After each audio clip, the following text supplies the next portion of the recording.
C'est la critique qui revient le plus souvent dans la bouche des sinistrés, des zones noires choisies de façon injuste et subjective. Faux, rétorque la préfecture de la Vendée. Mais quels ont été les critères qui ont été pris en compte pour déterminer ces zones et comment ces choix ont été réalisés?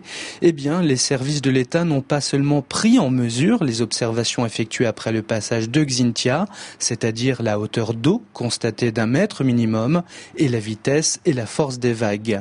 Il a été tenu compte aussi des potentialités d'événements climatiques majeurs qui pourraient toucher ce secteur, tant au niveau géographique que topographique. C'est une analyse multicritère, objective, avec des critères justes, fiables, équitables, qui ne sont pas et qui ne répondent pas à une sorte de principe de précaution exacerbé.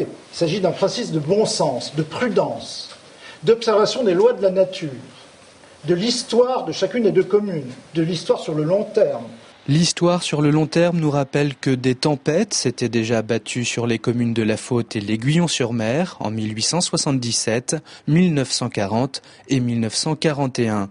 L'analyse de leurs dégâts a donc été prise en compte pour définir ces zones noires.